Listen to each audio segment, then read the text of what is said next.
오늘 본 말씀 베드로전서 5장 5절에서 7절의 말씀의 주제는 주의 있게 읽으셨으면 반복되는 단어가 겸손이란 말이에요. 겸손이란 뜻을 가진 명사가 한 번, 형용사가 한 번, 동사가 한 번 사용되고 있습니다. 사도 베드로는 5장 1절 4절까지 지난주에 제가 설교했습니다마는 양무리를 돌보는 목자로서 장로라는 것은 지금 우리의 장로랑 좀 다른 개념입니다. 영적 리더를 총칭하는 것이다 이렇게 볼 수 있는데요. 장로들에게 세 가지 권면을 하고 있습니다. 첫째, 자원함으로. 둘째, 기꺼이. 셋째, 본이 되어 양무리를 돌보라. 한마디로 말하면 장로는 겸손한 다스림으로 양무리를 섬기고, 그리고 장로의 권위에 대해서 양무리들은 겸손한 순종으로 반응할 때 그 교회는 견고해지고 강력해지고 그리고 불시험을 극복할 수 있습니다. 이것이 사도 베드로가 이해하는 바인 것입니다. 겸손한 다스림과 겸손한 순종이 결합되는 공동체, 그 공동체가 되어나가기를 간절히 소원합니다. 우리 번역상으로 5장 7절을 보시게 되면 너의 염려를 다 주께 맡기라 이렇게 하나의 독립적인 문장으로 되어 있고, 많은 영어 번역본을 보셔도 NIV를 비롯해 RSV 번역 등은 Cast all your anxiety on him because he cares for you 이렇게 말하면서 5장 7절 자체가 독립적인 하나의 센텐스를 이루고 있는데요. 실제 성경 원어는 5장 7절이 독립구문이 아닙니다. 분사구문이에요. 그렇기 때문에 여기에 모든 염려를 다 던지라 하고 명령형으로 되어 있는데 사실 이게 분사형이라는 것이죠. 분사형이기 때문에 이것이 6절의 말씀과 밀접하게 연결되어 있고 6절의 말씀과 연관지어서 번역될 때 그 의미가 바르게 해석된다는 것입니다. 그렇다면 베드로전서 5장 6절의 말씀을 한번 같이 한번 보도록 하겠습니다. 5장 6절, 그러므로 하나님의 능하신 손 아래에서 겸손하라. 때가 되면 너희를 높이시리라. 그리고 7절은 분사구문이에요. 그럼 이 두 개가 어떻게 논리적으로 연결되는 것인가? 염려를 다 주께 맡기는 것이 하나님의 능하신 손 아래서 겸손한 것이고, 염려하는 것이 교만한 것이다. 이렇게 이야기하는 것이라는 것이죠. 제가 설교 준비하면서 전 새롭게 말씀을 통해서 깨달은 거예요. 염려하는 것이 교만한 것이고 염려하지 않는 것이 하나님 앞에서 겸손한 것이다. 이 염려와 겸손이 연결된다는 사실을 기억하실 수 있기를 바랍니다. 5절의 말씀을 보시게 되면 젊은 자들아 이와 같이 장로들에게 순종하라 라고 말하면서 이와 같이, 영어로 likewise라고 번역되어 있는데요. 이와 같이라는 게 뭘 얘기하는 것인가? 바로 앞에 있는 5장 1절 4절이, 그리고 앞에 있는 내용들도 그런 얘기들이 있지만 장로들의 다스림이 겸손으로 해야 되는 것과 같이 라고 말하면서, 겸손이라는 것이 교회 양무리들이 장로들을 향해서만 갖는 태도가 아니라 장로도 양무리들을 향해서 가져야 되는 태도고, 교회 모든 지체들이 서로 간에 가져야 되는 공통의 원리가 바로 겸손이라는 것을 표현하기 위해서 이와 같이라는 말을 사용했다는 것을 우리는 유념해야 합니다. 베드로전서 2장 21절을 보게 되면 하나님께서 여러분에게 그리고 제게 그리스도인에게 주신 소명이 있는데 그 소명 가운데 하나가 권위를 인정하고 순종하는 것, 이것이 소명입니다. 믿으십니까? 권위에 순종하는 것, 이것이 건강한 성도인가, 건강한 교회인가를 나타내는 가장 중요한 성경적 기준 가운데 하나라는 것을 잊지 않으실 수 있게 되기를 바랍니다. 순종하다라고 번역되고 있는 단어가 헬라어로 휘포타소라는 중요한 단어인데요. 이 휘포타소라는 단어가 베드로전서에 5번 나옵니다. 2장 13절, 2장 18절, 3장 1절, 5절, 그리고 오늘 본문인 5장 5절에 휘포타소, 순종하라 라는 명령이 5번 등장합니다. 사도 베드로는 5장으로 구성된 베드로전서에 순종하라는 단어를 5번 사용하면서 거듭해서 강조하는 바는 그리스도인의 삶의 특징은 하나님께서 제정하신 질서 안에서 순종하는 것이다. 이것을 받아들이시기를 바랍니다. 베드로전서 2장 13절 17절은 국가라는 질서 속에서, 2장 18절부터 25절까지는 상전과 종, 다른 말로 하면 사회적 관계라는 질서 속에서, 3장 1절부터 7절까지는 남편과 부부라는 가정생활의 질서 속에서, 그리고 5장 1절에 7절은 장로와 양무리, 교회라는 질서 속에서의 순종을 강조하고 있습니다. 사도 바울도 이와 같은 요점을 로마서와 에베소서 등에서 강조하고 있는데, 여기에 나오는 네 가지 관계 외에 사도 바울은 에베소서 6장 1절에서 4절에 부모님과 자녀라는 관계 안에서의 순종의 중요성을 강조하고 있습니다. 성도 여러분, 이렇게 그리스도의 사도들이 강조하고 있는 바는 그리스도인의 참 자유는 방종이 아니라 순종을 통해서 표현되어야 하는 역설적 자유라는 것을 가르치고 있는 것입니다. 성경은 하나님께서 권위를 부여하신 자리에 앉아있는 사람들, 국가, 가정의 남편, 교회, 목자들, 권위를 인정하시는 자리에 앉아있는 사람들, 그 사람들을 섬기는 것이 하나님을 섬기는 것이다. 이것이 성경의 뜻이라는 것을 받아들이십시오. 이 시대 정신의 잘못된 오염으로부터 벗어나시고 우리는 시대의 조류를 따라하는 사람이 아니라 성경을 따라하는 사람입니다. 성도 여러분, 그리스도인들에게는 가져야 되는 명확한 의식이 있습니다. 권위에 대한 순종이 하나님께 대한 순종의 일부다. 이 의식을 가지실 수 있게 간절히 바랍니다. 그러나 이 뜻을 곡해하면 안 됩니다. 권위에 순종한다는 것은 권위에 대해서 비굴한 태도를 가지라는 뜻이 아니라 권위에 대해서 믿음의 태도를 가지라는 뜻입니다. 성도들은 이 땅의 보상을 바라고 권위에 순종하는 것이 아니라 하늘의 보상을 바라보고 순종하는 것입니다. 성도가 땅을 바라보지 않고 하늘을 바라보는 것이기 때문에 성도의 순종에는 비굴함이 아니라 위엄이 나타나는 것입니다. 권위의 출처는 하나님이심을 믿으십시오. 그렇기 때문에 하나님께서 제정하신 권위에 불순종하는 것은 최우선적으로 인간 권위에 불순종하는 것이 되기 이전에 하늘의 하나님께 불순종하는 죄가 된다는 것을 성경은 이야기하고 있습니다. 그렇지만 잊지 말아야 할 것이 있습니다. 인간의 권위에 순종하는 것이 하늘의 하나님의 말씀에 불순종이 된다면 순종해서는 안 됩니다. 그래서 인간 권위에 순종하는 이 순종은 무제한적인 순종이 아니라 제한적인 순종이라는 것이죠. 하나님의 뜻을 거역하게 되는 것이 아닌 한 권위에 순종하라. 이것이 하나님의 뜻입니다. 민수기 30장 1절부터 8절의 내용은 하나님 자신이 하나님께서 세우신 권위를 얼마나 존중하고 지지하는가 하는 것을 알려주는 매우 흥미로운 본문입니다. 민수기 30장 1절부터 8절의 말씀을 한번 저하고 교독해 보도록 하겠습니다. 제가 먼저 읽겠습니다. 민수기 30장 1절부터 8절. 모세가 이스라엘 자손 지파의 수령들에게 말하여 이르되 여호와의 명령이 이러하니라.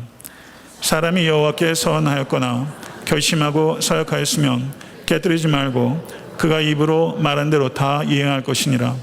또 여자가 만일 어려서 그 아버지 집에 있을 때 여호와께 서원한 일이나 스스로 결심하려고 한 일이 있다고 하자.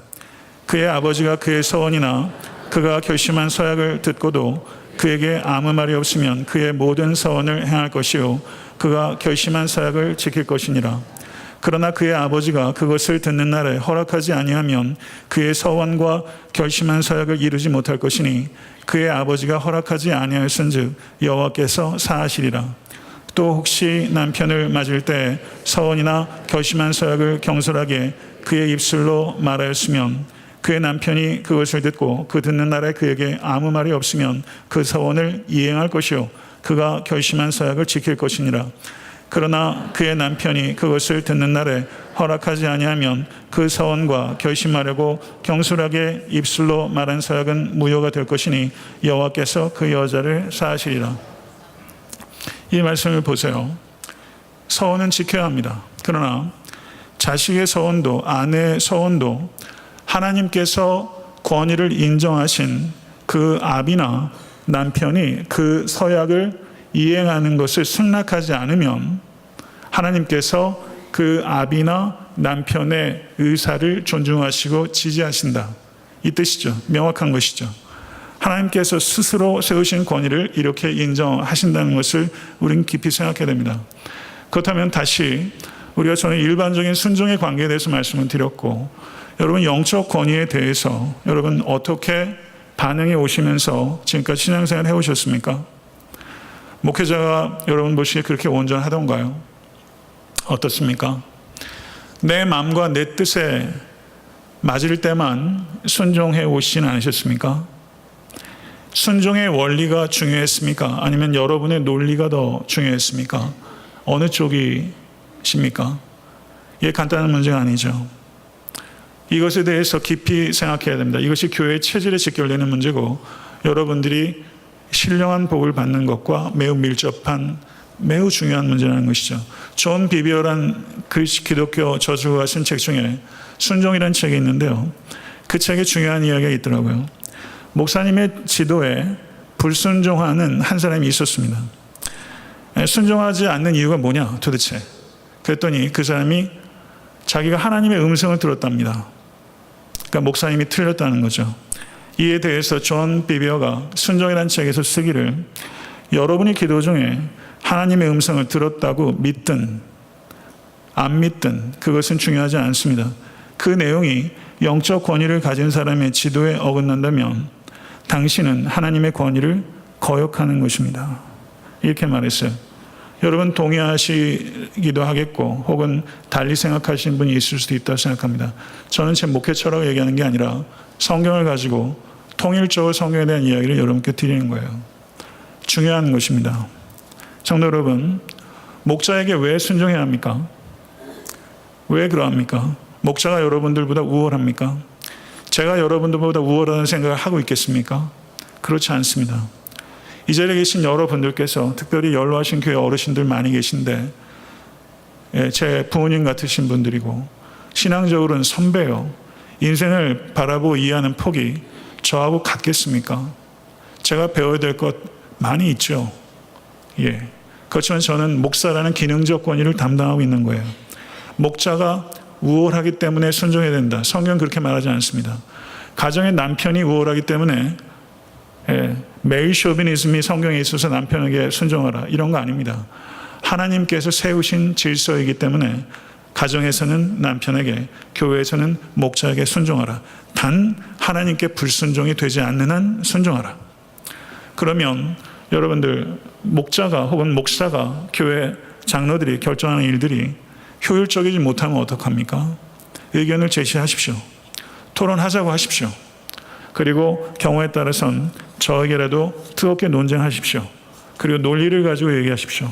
적어도 상식에 준하게 얘기하십시오. 그리고 여러분, 목자가 최종적으로 결정을 할 때 그 결정이 여러분이 생각할 때 미흡하다 할지라도, 효율적이지 못한 부분이 있다 할지라도, 분명히 더 좋은 길이 있다 할지라도 그것이 비신앙적이거나 둘째, 부도덕한 것이 아니라면 목자의 최종적인 결정에 순종하는 것, 그게 교회가 되는 것이고 그래야 가정도 되는 거예요. 성도 여러분, 이것을 깊이 생각하셔야 됩니다. 남편보다 뛰어난 아내들 많아요. 탁월한 부분이 여성에게 있어요. 예. 그리고 교회에서 목사보다 뛰어난 평신도 많습니다. 저 그거 잘 알아요. 그렇지만 부족한 가정 그리고 부족한 목사임에도 불구하고 여러분들이 그것이 본질에 속한 문제가 아닐 때, 그것을 기꺼이 순종할 때 그것이 목자가 더 나아질 수 있는 가장 좋은 길이다.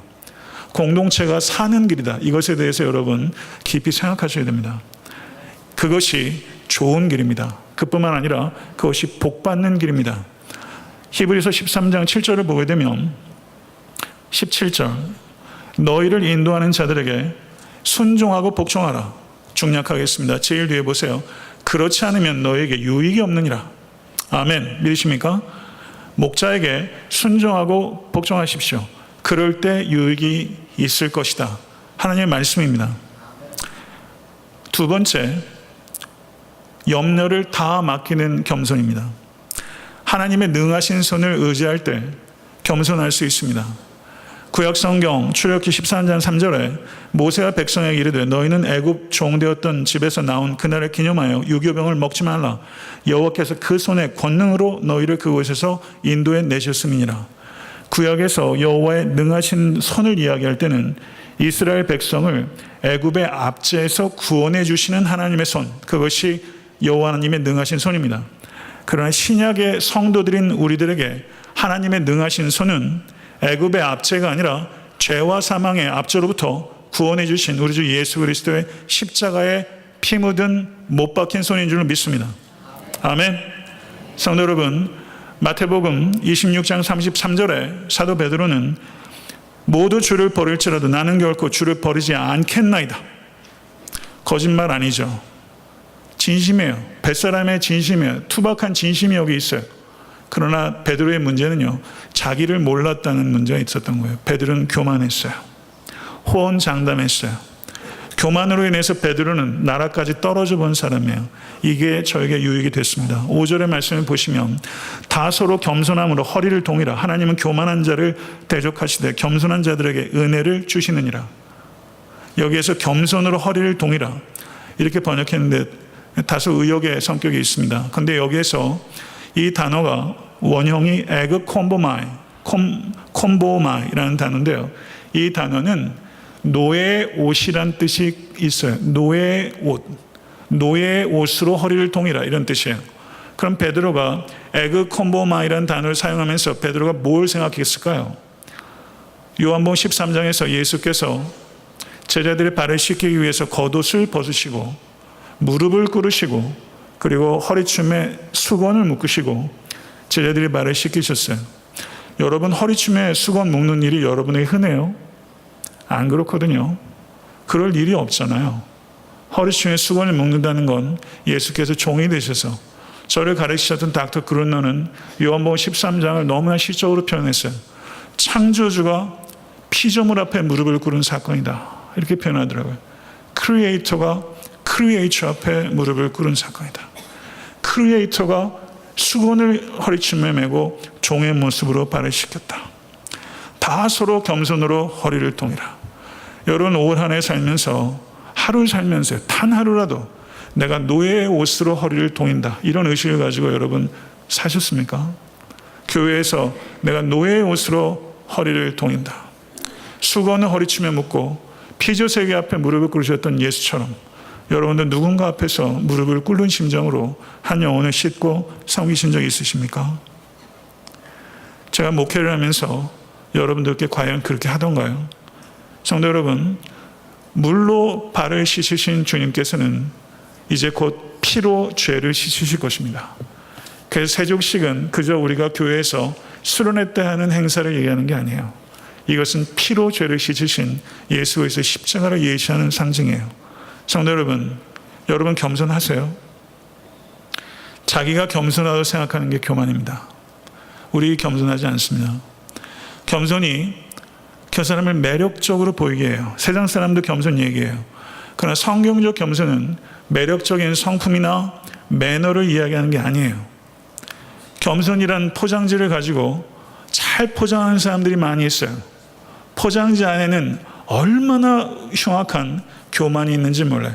겸손으로 포장한 교만이 얼마나 무서운지 몰라요. 교양이로 겸손하는 것, 그건 미천 금방 드러납니다. 겸손이 뭐예요? 예수 그리스도의 피로 씻김받은 죄인이라는 의식이에요. 나는 예수 그리스도의 피로 씻김받은 자다. 이 의식을 붙잡지 않으면 우리는 겸손해질 수 없습니다. 사랑하는 성도 여러분, 이 겸손이 표현이 어떻게 되는가? 겸손의 표현 방식이 염려를 다 주께 맡기는 것으로, 염려를 다 주께 맡기는 것이 겸손의 표현 양식이에요. 사랑하는 성도 여러분, 겸손을 왜 다 맡겨야 합니까? 다라는 표현이 거기 강조되어 있는데요. 첫 번째 이유는 겸손은 비신앙적이기 때문입니다. 염려하는 것을 여러분 심리적인 요소로 이해하는 사람들이 많이 있어요. 요즘 하도 심리학이 이야기가 너무 지나치게 많이 되면서 죄의 문제를 심리적 문제로 이야기하는 게 저는 매우 못마땅합니다. 이 염려는 감정적인 심리 상태 얘기하는 게 아니에요. 이거는 죄입니다. 염려하다는 성경 언어가 메림나오입니다. 이 단어가 메르나오라는 동사와 누스라는 명사의 합성어예요. 메르나오라는 쪼개다라는 뜻이고 누스는 정신, 마음을 뜻하는 거예요. 그러면 메림나오, 염려하는 것은 무엇인가? 하나님을 향한 우리의 마음을 쪼개는 죄입니다. 하나님의 사랑과 우리를 돌보신 하나님의 능력을 믿지 않는 것, 이게 죄가 아니면 도대체 뭐가 죄입니까? 사랑하는 성도 여러분, 믿음의 시작이 염려의 끝이요, 염려의 시작이 믿음의 끝입니다. 이것을 깊이 기억하시면서 염려를 다 주께 맡기라 라는 말은 다른 말로 표현하면, 긍정적으로 표현하면 모든 것을 주께 의뢰하라, 이 뜻입니다. 전적인 믿음을 가지라. 이것은 마치 시소와 같아서 믿으면서 염려할 수 없고 염려하면서 믿을 수 없습니다. 이것을 깊이 기억하시길 간절히 바랍니다. 염려를 다 맡겨야 되는 두 번째 이유, 비생산적이기 때문입니다. 너희 중에 누가 염려함으로 그 키를 한 자라도 더할 수 있겠느냐?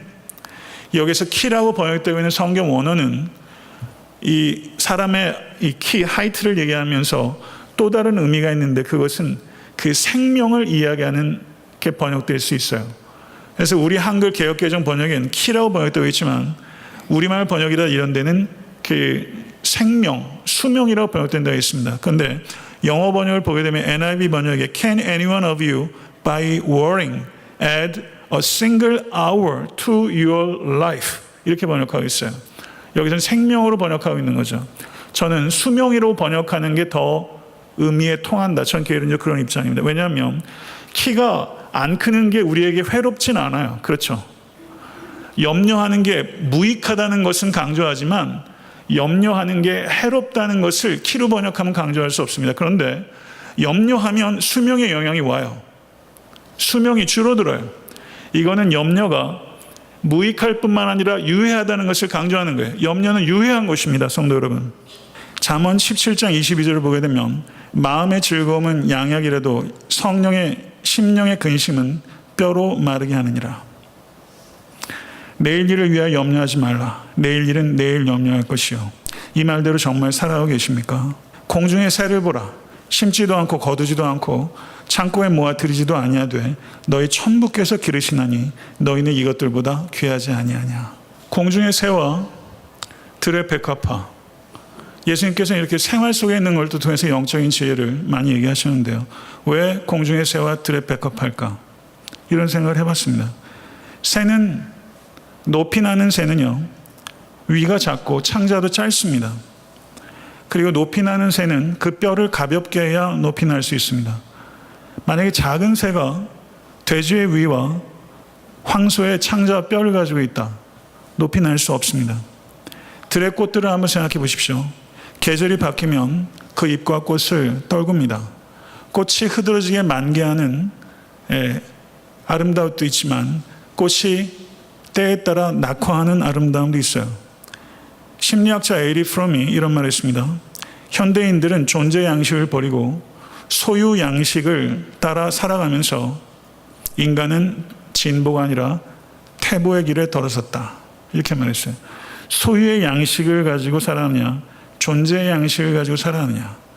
팔복에 예수께서 얘기하신 8가지 복은요, 프라이스 태그를 싹 바꿔버린 거예요. 백화점이 계절마다 그 디스플레이 하는 거 다 바꿉니다. 그러면 그때 들어가서 그 프라이스 태그를 다 붙이죠. 예수님께서 이 세상의 가격표를 싹 바꾸셨어요. 그게 팔복이에요. 가치가 달라요. 예수님은 존재에 관심을 가지시고 팔복은 다 존재의 양식이에요. 존재의 양식을 버리고 소유의 양식을 따라 살아가면 퇴보할 수밖에 없습니다. 이건 세상의 새 속의 심리학자도 하는 얘기예요. 사랑하는 성도 여러분, 새처럼 가볍게, 들꽃처럼 자유롭게 살아가는, 존재에 집중하는 성도가 되실 때, 사랑하는 성도 여러분, 하나님께서 천부가 우리를 기르시고 우리를 돌보시는 줄 믿습니다. 가볍게, 자유롭게 살아가십시오. 여기서 모든 염려를 다 맡기라라고 번역했을 때 이 맡기다라는 동사가요, throw, 던지다라는 뜻이에요. 염려를 던지라. 공을 한번 생각해 보세요. 염려 다 있으시죠? 여러분 지금 이미지를 그리세요. 염려를 공으로 만들어서 하나님께 냅다 던지는 거예요. 그리스도인의 성숙이 무엇인가? 침체를 겪지 않는 게 그리스도인의 성숙이 아닙니다. 침체를 겪지 않는 성도 없습니다. 성숙한 그리스도인은 영적 침체를 겪지 않는 사람이다. 아니에요. 성숙한 그리스도인은 누구인가? 염려라는 공을 주님께 던지는 사람, 능숙하게 염려라는 공을 잽싸게 주님께 던지는 사람, 이 사람이 성숙한 사람이라는 것이죠. 성숙한 사람은 부분을 보는 사람이 아니라 전체를 보는 사람이에요. 미숙과 성숙의 차이는 부분을 보느냐 전체를 보느냐 하는 차이예요. 부분을 보는 사람은 열심을 내다가 종국에는 길을 잃어버립니다. 열심을 내다가 길을 잃어버려요. 교회에서도 이런 일들이 다반사예요. 부분을 보면서 열을 내요. 어떻게 해요? 전체를 봐야 해요. 여러분들이 가지고 있는 정보가 다가 아닐 수 있다는 것을 아셔야 돼요. 책임이 많은 사람들이 훨씬 더 많은 내용들을 알지만 그걸 다 얘기하지 못하고 판단하는 경우도 있다는 것을 감안해 주셔야 돼요. 가정에서 가장도 그래요. 가정이 어떻게 자녀들에게 학교 다니는 중고등학교 애들한테 집안 경제사정, 은행 밸런스는 어쩌고저쩌고 어떻게 다 얘기를 해요. 할 얘기도 있지만 못한 얘기도 있죠. 책임이 큰 사람은 여러분들이 모르는 것을 알고 그거에 따라서 미흡하지만 판단하는 영역이 있다는 것을 이해해 주셔야 돼요. 성도 여러분, 본질을 생각할 때 염려를 극복할 수 있습니다. 그리고 의미 창조적인 삶을 살아갈 수 있어요. 전 목사로서 제 소원 중에 하나는 우리 성도들이 그저 하루하루 사는 게 아니라 의미를 창조하면서 살아갈 수 있도록, 기도 가운데겠지만 하루하루가 정말 질리도록 평범해요. 그러나 평범을 통해서 하나님의 나라를 이루어갈 수 있도록 도와드리는 것, 본질에 집중할 수 있도록 도와드리는 것, 저는 그게 목회라고 생각하고, 여러분과 제가 집중해야 되는 목회는 무엇입니까? 먼저 그 나라와 그 의를 구하는 것인 줄로 믿습니다. 말씀을 맺겠습니다. 18세기 영국에 탁월한 설교가였던 윌리엄 그림쇼라는 사람이 있어요. 죽음의 침상에서 경청하십시오. 윌리엄 그림쇼가 이렇게 말했어요. 무익한 종은 이제 떠납니다.